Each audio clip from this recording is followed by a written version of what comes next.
Hey everyone, and welcome back. I've got something really special to show you right now. This is a copy of Suburban Life from April 1907. That's right, this is 103 years old. And I really can't think of a better copy of a magazine to illustrate the transition between two different time periods than this one right here. Just take a look at some of these articles. The motor car in the suburbs. I mean, this is like, you know, and then you have next to it, The Child's Garden and Raising Fancy Rabbits. Okay, this was 15 cents a copy, and to get an idea of what this magazine's about, just scratch out the word suburban and add the word country. Because in 1907, suburban life was pretty much what we call country life. So let's kind of go over the whole cover here. I tried to find out if this magazine still exists. And actually there is a magazine called Suburban Life now. However, it is a magazine in Philadelphia that's not related to this one. So this is most likely a defunct magazine. I searched in vain to try to find any mention of it. But like the Spur, I don't think this one exists anymore. So let's go ahead and open it up and see what's inside. First thing we see is a extraordinary ad for an automobile. This is a Peerless. And take a look at that car right there. I mean, the Peerless is known in all lands and everywhere. Its construction is approved by practical men, and its lines are admired by all who have eyes for proportion and finish. A car that, well, I haven't really heard of. Here's an ad for Tiffany and Company. Alright. And here's just some of the ads in this country magazine. Bradshaw's Farm Book. Ads to buy frogs and birds and books on how to raise them. Buying chickens, raise squabs, Scotch collies, Austin's dog bread. It says Lord & Taylor, which I'm sure you've all heard of, and it says a cluster of onyx creations. I think this is really a gorgeous ad. Chelsea clocks. Look, homemade gas lights for country homes. How about that? We're still in the gaslight times here. Okay. Honey from your own bees, why not? A lawn roller. Spray with Brown's Traction Power Sprayer. Okay. Sundials. Here's an ad for an old washing machine. Just take a look at that. See the belt? She cranks it, turns the belt, which turns the agitator inside of the bucket. And then she has something to wring them out right here, and then she would hang them up on a line to dry. Okay, dustless roads. Imagine that.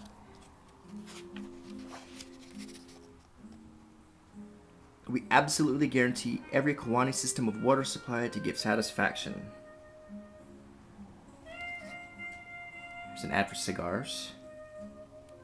The number 4A floating Kodak camera.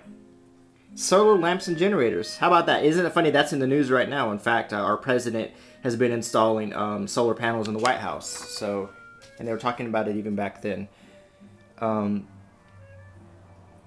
This is an ad for standard porcelain enamelware, bathtubs and sinks and so forth. Okay, and we're getting into the magazine. Here's the contents. Now, this is really cool. It says a page of Easter chickens, and it has these photos of chicks, and it has these captions under them. The first one says, "A stranger in a strange land." It's the chick that just hatched. Here's one. It says, "Two's company, three's blank," and you presumably insert the word crowd. Here's one that says, "Without a home." This one says, "An Easter quartet." This one says, "The Rivals," and you can see it's like two male chicks sparring over a female. And looking backward. Two are looking backwards, and actually all three of them are looking backwards. So this is kind of cute. Okay, we're taking a look at this old Gothic style home right here. And they're just showing some pictures from the interior. Here's a nice picture with snow on it.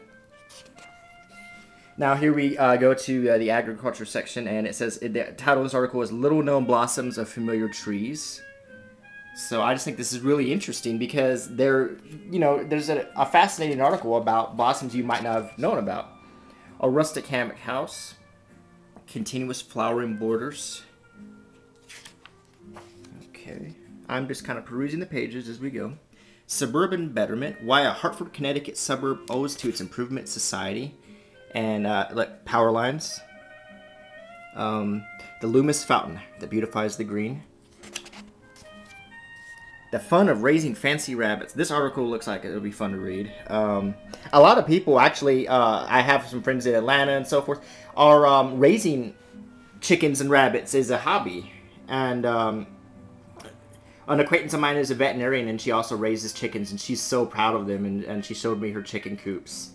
And I just think it's kind of neat that people are going back to this a little bit.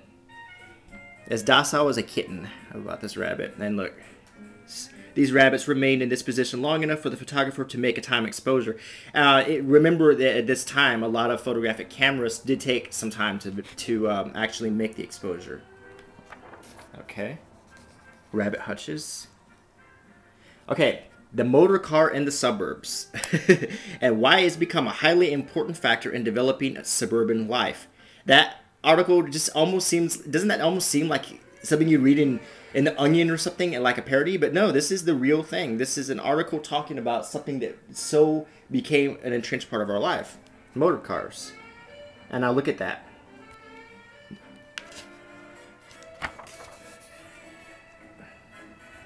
This is just so amazing to see. Living back then. And this magazine is like a time capsule. Let the Children Have a Garden. A revival of the forgotten art of walking.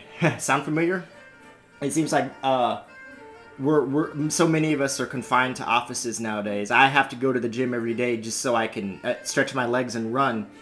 And they were talking about the same thing back then. The garden. An amateur's experiment with winter squashes. Tree seats and balconies. Adapting the Italian pergola to American ideas. Oh, this is really interesting.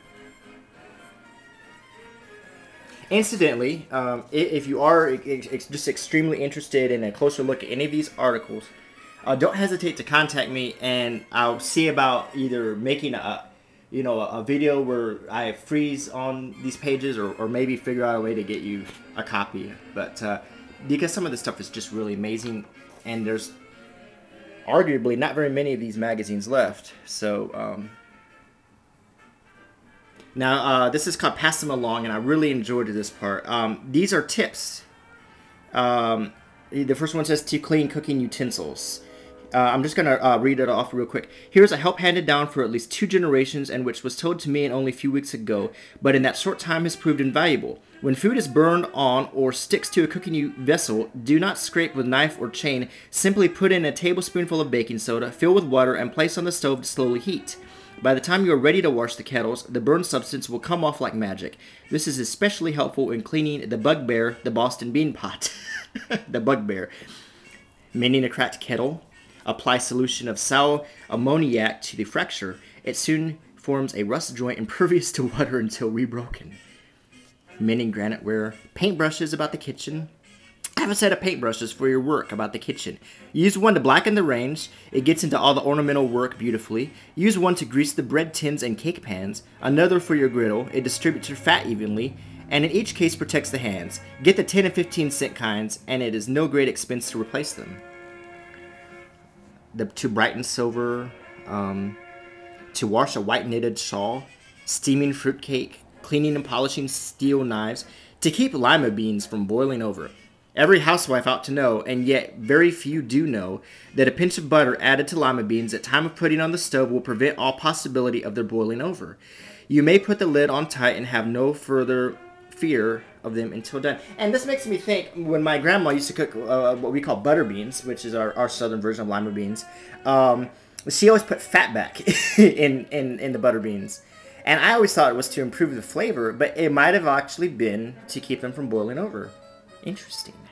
Orange marmalade. Fatback. I know you're all like, what is that? And this one thing about the South, we love fat and grease and fried foods. So you can't have your healthy vegetables without a generous piece of pork in them. But I love the taste. Okay, 10 ways to improve property. Flowers in the vegetable garden. The Ostermore mattress. And here's a floor finish ad.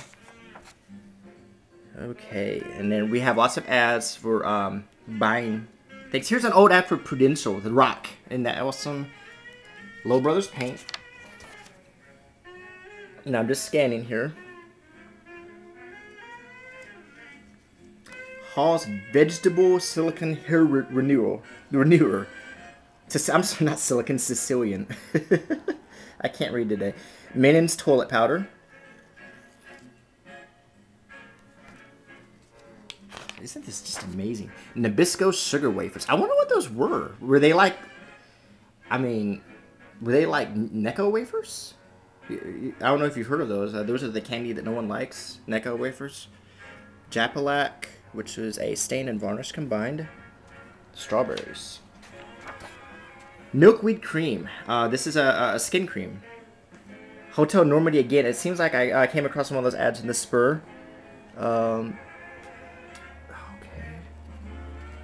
Zodenta for the teeth. This is early toothpaste in a metal squeeze tube. Stain floor finish. Townsend mowers.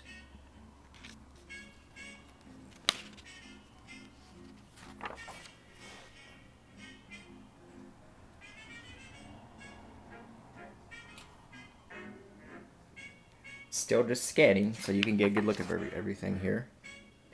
Poultry. The Gentlewoman's Flock. Blast your stumps and boulders with Hercules powder. Yes, you can buy a barrel of gunpowder back then. A different time.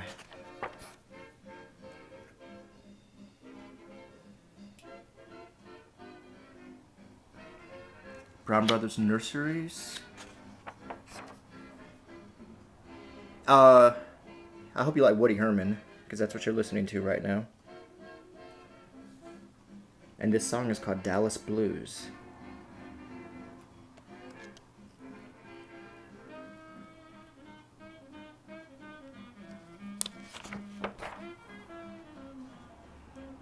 Wow. You know, this is in such good condition, I keep forgetting that this is 103 years old.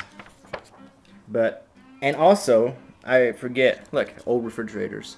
I also forget because occasionally we come across an ad that I totally recognize, like this Dutch Boy paint, or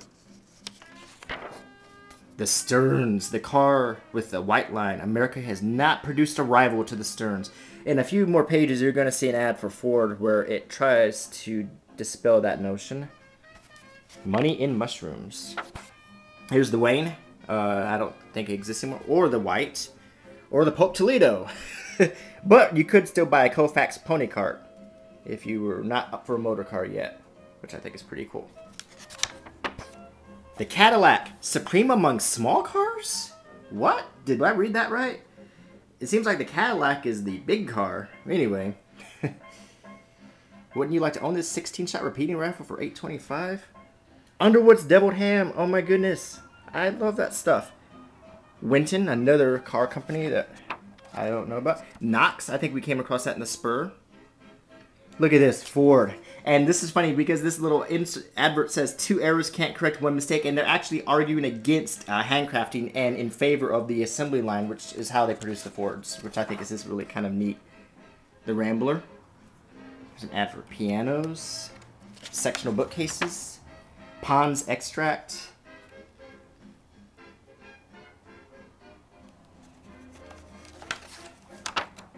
Pabst Extract.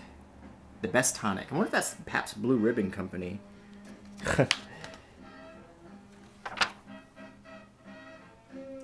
The Victor, remember the dog? There he is. Oh, wow. This is so cool. Okay, and the last page has an ad for Pennsylvania Rubber Company and their interlocking rubber tiling, and they use the recently built St. Paul's Cathedral as their example. And the last page is a great ad for Toasted Cornflakes. That's right. Look for the signature of H. Kellogg on the package. I hope you enjoyed this video because I sure enjoyed showing it to you. And until next time, goodbye.